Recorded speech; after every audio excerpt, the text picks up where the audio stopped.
Hi everyone! So before I start the review, I should probably mention that I am really sorry that I didn't get to this sooner. I had another review that I was planning on doing, and the shooting got ambitious and complicated to do all by myself. So, for right now, let's start with the review.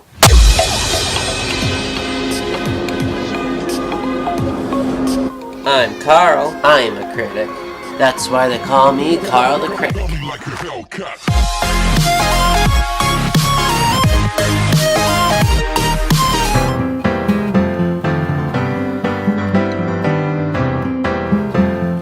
You know what? I love animated movies. It's kind of my thing, but I want to talk about another genre of movie that I really enjoy watching, and that is horror. A good horror film is like a good comedy routine. You go into it, and you can leave it with a different perspective of what is wrong with society. It challenges your moral values and compass. Plus, occasionally there's boobs and gore. What more can you ask for? So today's film is going to be a horror film. Maybe you've heard of it, maybe you haven't. I'm going to safely assume that you haven't, and it is called The Puphedz. Oh, what? You've never heard of the Puphedz before? It's what happens when Jim Henson hates children, and adults, and the elderly, and babies. Basically, if Jim Henson hated people.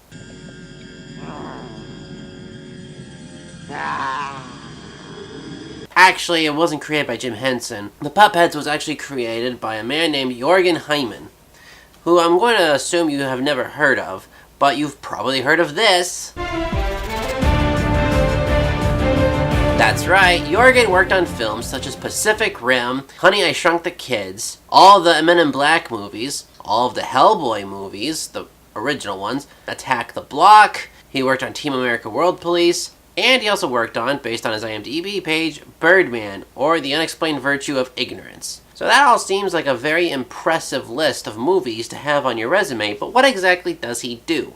Well, Jürgen is mostly in charge of special effects and puppetry that are usually used in the movies. You may not have seen them in the foreground, but you'll see them more in the background or things like that. In 2001 to 2002, Jürgen, along with a small crew, had made Puphedz, the Tattle-Tale Heart. Why do they call it the Tattle-Tale Heart as opposed to the Telltale Heart?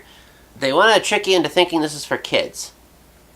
This is not for kids. I know it's hard to read, but also in the box there's a little thing that says, Winner, Best Animation of 2002, Los Angeles Screamfest Horror Film Festival.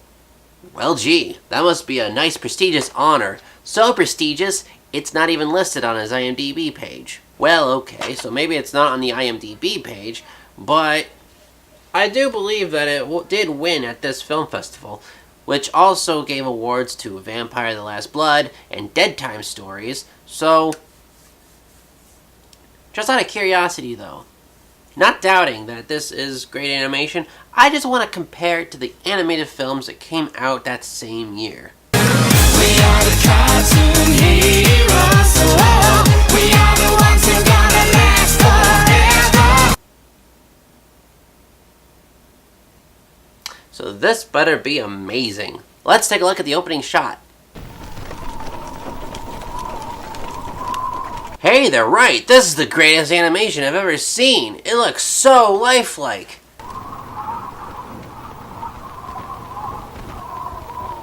Wow, I wonder how long it took him to render that. So yeah, as you can tell, the opening is live action. And this. After the opening credits, we get our main character who's in an insane asylum. He goes on to explain that he isn't crazy and that he loved the old man, but, you know, not in a gay way. After all, I love the old man. I mean, not loved. You know, loved. Like you do, hot buttered rum and pink fuzzy bunny slippers. Huh, yeah, sure. In any case, there was something about the old man that made my blood run cold. Oh, she was something else. What? What you looking at? He would cut holes in my newspaper. It was so annoying. Actually, no, he's talking about his eye. What a shock. And the fact that the old man would make eye-related puns. I had ever followed by one of them, what do you call them, Detective? no. Snooper? Nose? Spy? Dick? Hawkshaw? A private eye. Okay, I should probably mention how the voice acting in this, and granted, it's from the crew members who helped build the sets and puppet the characters and whatnot. The voice acting in this is atrocious. Oh, it was his eye, all right. In fact, I'm certain of it. Oh man, is it bad. Something in your eye? Oh. The main character sounds like he's having an orgasm every other word. That hideous, disgusting, ugly, creepy, weird, strange, sick, twisted eye. That horrible, giant, blue-filmed vulture is sitting on a rotting, maggot-covered carcass of a dead hyena. You know, that animal that laughs at you, going Like in the 3rd grade, when Corky Maplestein pulled down my trousers and exposed my knothole. Type of eye. I'm waiting for the funny part of that sentence. There are a lot of unfunny jokes that take place throughout this movie. That's because the movie I'm watching, there are 2 versions. There's the Warped and Splintered edition. I don't know which one's the longer or shorter version, but that's essentially what you get, a longer or shorter version, where the shorter version cuts out all of the jokes in the asylum and some of the scenes in the asylum, and also cuts out an appearance by God. I did say spoiler alert, didn't I? Unfortunately, it doesn't skip parts like this. Here. A present for you. For me? Yes, for you. That's what I said, you petrified old termite stump. Of course it's for you. Who else? You're the only one I'm talking to. You may have also noticed the biggest problem is the main character himself. He is just too unlikable. And I get it, you can have a main character that's a jerk, but there's gotta be something about him that we can connect to. Tony Stark, for instance, can come off as an arrogant jerk, but what connects us to him is the fact that he actually does care about the people he works with, as well as the people he saves as Iron Man. And in terms of villains, you can have villains that are unlikable, but again, there's something about them that connects us. The witch from The Wizard of Oz, for instance, she wants to get the ruby slippers because, one, those are rightfully hers, they were her sisters, and now this girl, this complete stranger, has them. Maybe I'm thinking about this a little too much, but these characters are mean, but they're likable because we connect with them. We cannot connect with this character because he has not done one thing that we like. In the Edgar Allan Poe story, the main character is purposefully vague. We can imagine ourselves as the main character if we want, or we can imagine whoever we want as the main character. There are those who even imagine the main character is female. That's how vague the character is. And in other versions of the story, we can at least sympathize with the main character because the old man was cruel or hard to live with, or stressed the main character out. But here, the old man really has no character, except he's ignorant of the main character's feelings. And because of this, when he does get killed off, it doesn't really mean anything. Having main characters who are jerks are fine, but they have to connect with you in some way that goes beyond being just a jerk. Anyway, the main character gives an old man a present. Oh no, the puppy! Actually no, it's an eye patch. A codpiece? What'd you get me a codpiece for? It's not a codpiece. We've talked about this before. You know, I don't think of you that way. After another gay joke, the old man wears the eye patch and comes to the conclusion he doesn't like it. Later that night...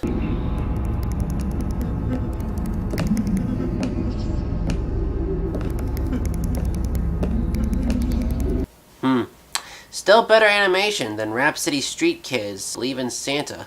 So he comes to the conclusion that the old man must die, so he goes into his room. But, oh no, he's asleep! Therefore his eye is closed. Therefore there's no reason to kill him. So then he trips over the conveniently placed objects on the ground and is set on fire and jumps out the window screaming, However, this does lead to perhaps the funniest moment in the movie. Hey, what happened? I had a rough night. Oh, tell me about it. I didn't sleep a wink.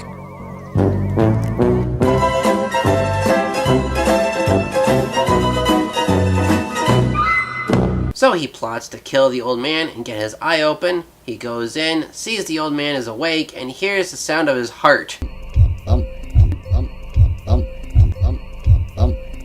Which is probably the creepiest thing in this entire movie. In case it wasn't obvious, I am the heart. No, you're not a heart. You're that thing that hid in my closet when I was a little kid. The main character attacks the old man in the bed, except not really. The old man has a giant bust of his own head. I'll give you head! Good night, everybody. And then the old man is killed. Now I know what you're thinking. Carl, you said this wasn't made for kids, but so far, all I've seen is just stuff for kids. This seems kind of harmless. Okay, if this is made for kids, explain this.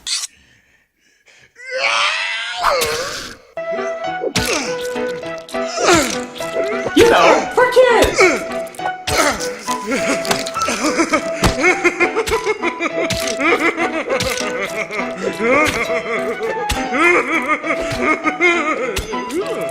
On second thought, maybe you're right. Maybe kids would actually like this. He buries the body underneath the floorboards, and just like in the story, the police come over to investigate loud noises that the neighbors have heard. Okay, so the neighbors heard this, I'll give you head! but they didn't hear this.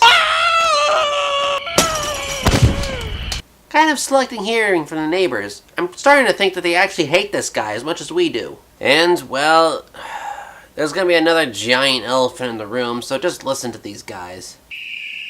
We ain't here to step to y'all, homie. We're just pimping for the 411. Shut up. It gets worse. Yo, this guy's got a really dope crib. Word up. I'll never do it again. Homie. It gets awkward. Just look around, okay? The Po-Po is in the house. Yeah, what the hell's with the background? Why are they living next to a volcano? I would think that most people would notice that and would want to get the hell out of there, but okay, sure, yeah, let's investigate the screaming. So the police come in and investigate. And again, just like the main character and the old man, the police have one-note personalities. The black police officer loves to eat, and this Barney Fife-looking guy is an ignorant idiot. Also, we have this moment. Warm evening, isn't it? Well, hot.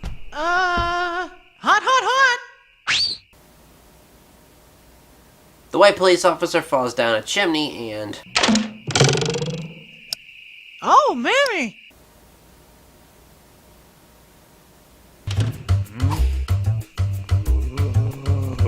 Yo, G, shut down the high beams. I'm not saying anything, I'm just gonna let the movie do the talking for me. Chill out, brother. Would you just stop and wipe that stuff off your face, boy? Black face wearing, rap talking, jive turkey, stereotype. Okay, to be fair, the movie does address this at the end of the movie. I hope we didn't offend anyone with our little drama. You offended me with that watermelon bit. Yeah. In fact, this whole pot was belittling. Yeah. So the movie is self-aware, but still, you're on some really thin ice there. The police go into the last room that they need to investigate, in which the old man is buried, and the main character gets them refreshments. Of course, this then turns into an interesting interpretation of the heartbeats. The noise of the police officers eating is the same noise as the heartbeats. Then this happens.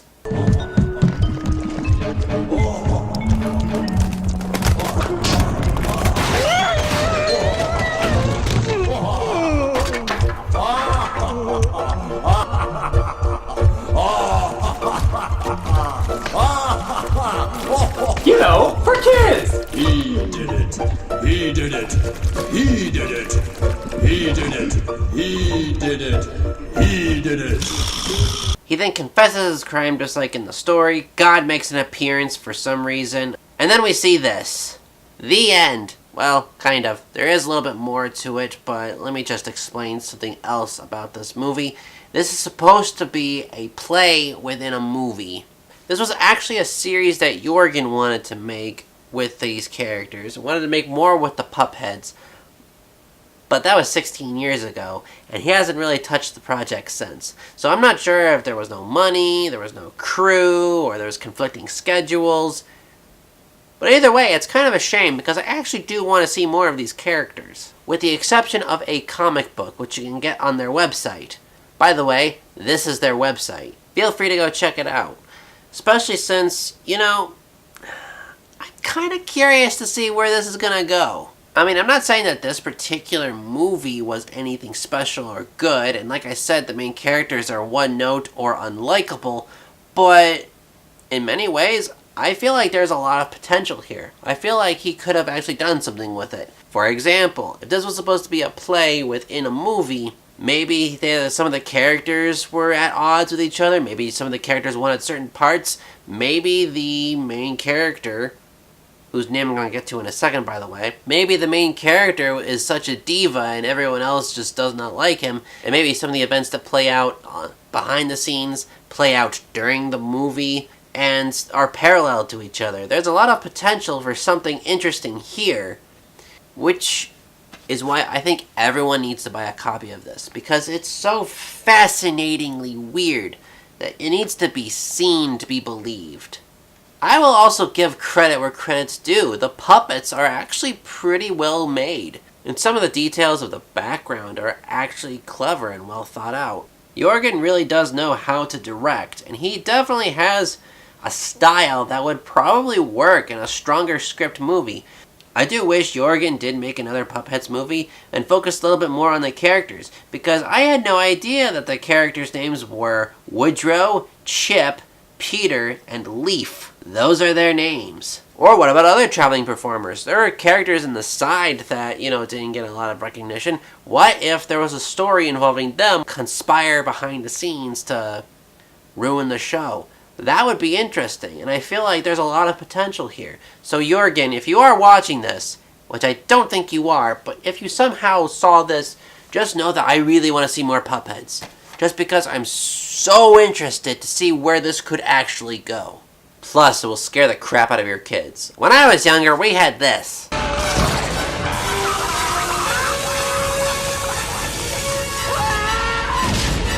Bring that back. Well, anyway, I gotta get ready to go to work because I gotta do this late shift again. Tell me like a Hellcat.